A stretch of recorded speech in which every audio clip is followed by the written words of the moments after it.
Welcome to Life is Beautiful. I'm Anthony. Today is not necessarily focused on one particular person. It's actually truly a legend of beer stemming out of folklore coming out of both Ireland and Germany. And it's very interesting how incredibly similar these two separate cultures kind of came around to establish a very similar tale, a very similar creature. Because today we're going to be talking about medieval beer gremlins.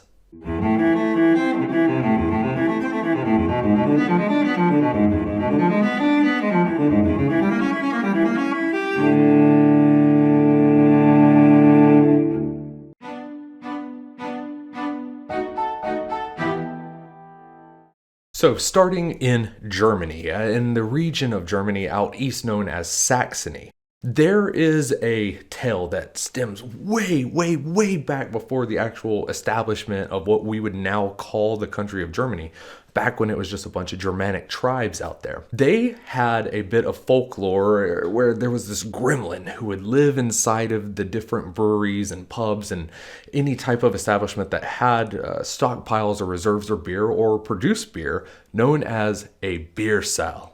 The beer sow is classified as a member of the kobold family of mythological creatures of Central Europe. Kobolds are similar to goblins in that they are mysterious and often mischievous, yet where other kobolds are often malicious, the beer sow is rather helpful. As mentioned, the beer sow would often be in locations where there is a ton of beer, primarily in the breweries, especially as we moved into a more refined concept of brewery and not so much like household brewery.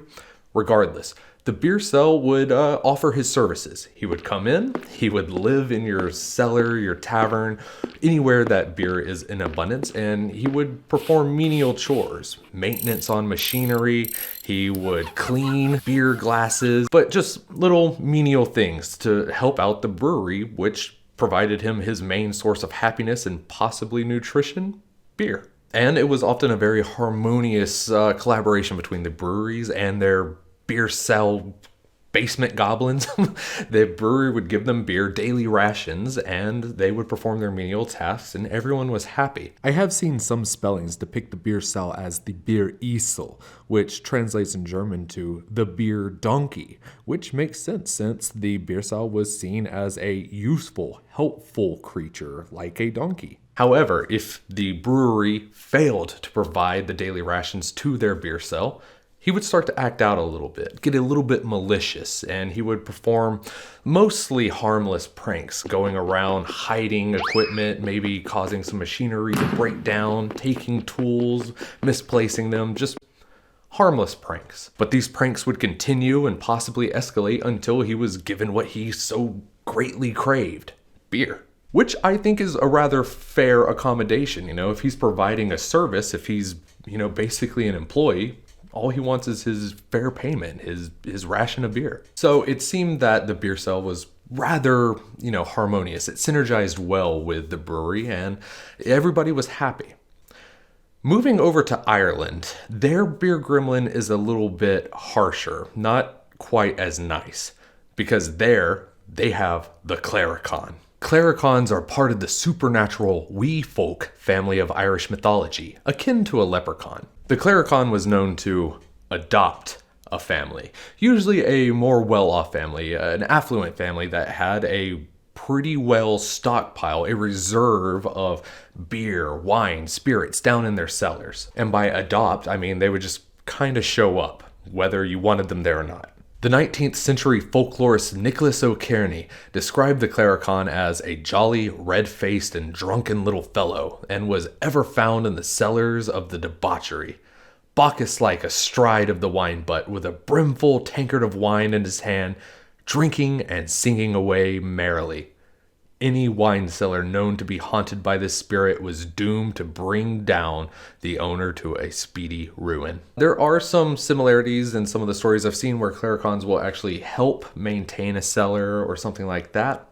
But where the real major difference is between the beer sow and the clericon, where the beer sow is mostly a mischievous, mostly harmless little prankster, who just wants his beer, the clericon is incredibly violent. very, very malicious and would wreak havoc on the families, the lives that he forced himself into. And he would wreck up the place, beat family members. I mean, just absolute madness if he wasn't properly compensated. This is incredibly worrying because clericons were known to have intense loyalty to the families of which they adopted. Almost every clericon story I came across, the family eventually reached a breaking point with the clericon and said, "I'm going to leave, I'm going to move away and take all my stuff with you." To which the clericon always responds, "I'll follow you." In the tale of the haunted cellar, a clericon named Naginin haunts the cellar of a wealthy Irish nobleman. Naginin would constantly drink every drop of wine and spirit brought to the cellars and torment the servants. Eventually, the lord of the manor confronts Naginin.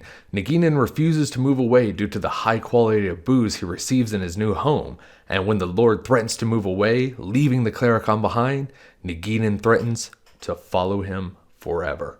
And the Lord is left with nothing else to do except to capitulate, to constantly provide beer and wine and spirits and keep his cellars stockpiled and reserved for the clericon in order to appease him, to not cause his temper to flare up and cause any more trouble.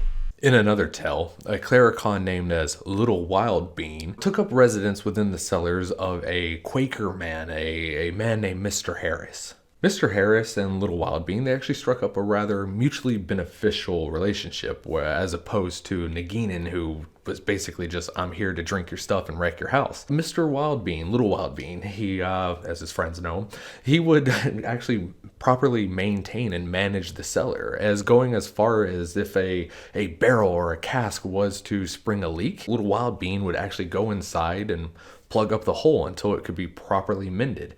If a tap was left open, he would close it. He took care of Mr. Harris's cellar, but for a price. He wanted his drink, and he wanted a little food. One night, the cook of the house was unable to properly accommodate Wild Bean, and only left out a small portion of meat and potatoes. What the hell are you talking about? What? Little Wild Bean became enraged and dragged the cook out of bed, dragging her down the stairs into the cellar where she was so badly beaten she was forced into bed rest for 3 weeks in order to recover.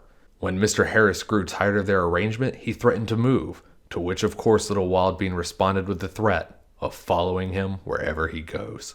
These personality quirks oftentimes cause people to misconstrue, conflate the tale of the clericon and the leprechaun, going so far as to think that possibly a clericon is nothing more than a leprechaun going on a bit of a drunken bender. However similar these two entities may be, there does seem to be some strong distinctions throughout Irish folklore and mythology that completely treats these two as two different entities. The whole mythos of the coins and the gold and everything, that's all more leprechaun, whereas it seems the clericon's only real purpose is just drunkenness.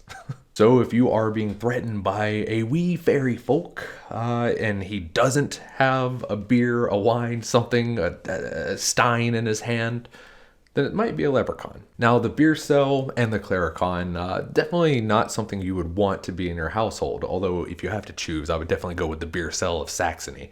But it actually seems that things are much worse, because in the modern era, the beer cell, the clericon, still kind of exists in some form, but instead of being alcohol and beer related, they're much more focused on aviation, which seems worse. During World War II, the beer cells and the clericons actually stepped their game up from just wreaking havoc on cellars to destroying military planes.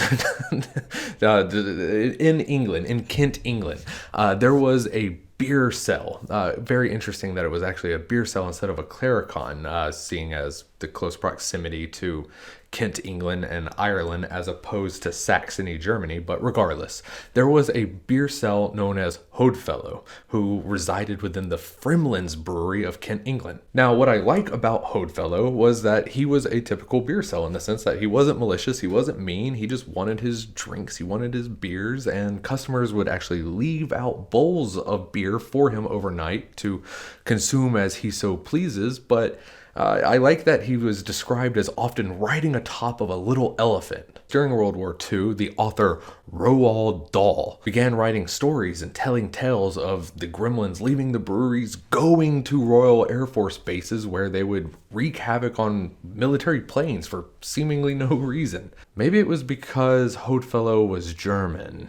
Did we have a traitor in our midst? At these factories that were producing Royal Air Force planes, anytime there was some type of system failure, some manufacturing error, some catastrophic event that would relate back to the factories, the aero engineering factories that design these planes, they would attribute them to gremlins. And I really like this because you can still see this in some of the pop culture of the day. There was even an episode of Bugs Bunny where Bugs confronted a gremlin who was going around wreaking havoc on military planes.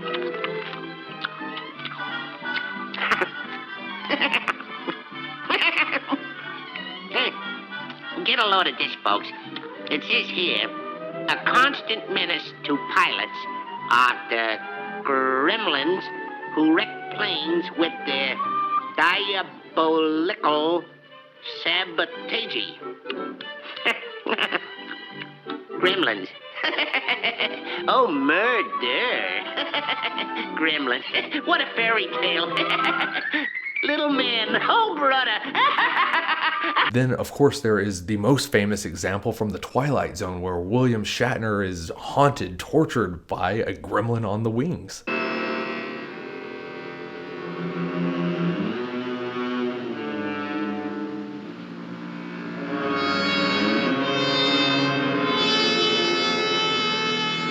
Unfortunately, I am going to have to end it on a little bit of a more somber note.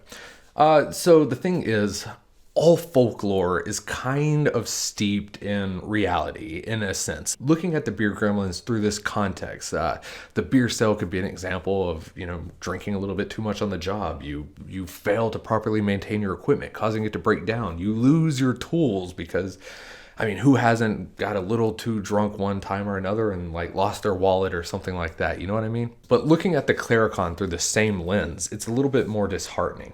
The Claricon, it would drink in excess and it would turn violent. It would follow the people wherever they went. It wasn't some haunted house spirit. It was a part of that family's lives. And I think it largely is telling the tale of, abusive alcoholism. It's not too far of a stretch to think somebody might get just a little too drunk, might beat their servant for not providing a good dinner, and then blaming it on a Claricon or something like that. Or maybe that was just how it was spoken about in whispered tones to drive the message that this guy is a bit of a douche. That makes the story of Mr. Wilde being a lot more depressing. With that being said, I'm going to continue to drink through my cellar and hopefully no Claricon comes upon my way. I hope you learned something about beer history, about pop culture history, about beer mythology. It's so fascinating, so interesting. But I hope you enjoyed. I hope you learned something. Remember, there is a story or two in every bottle, and that life is beautiful. Cheers.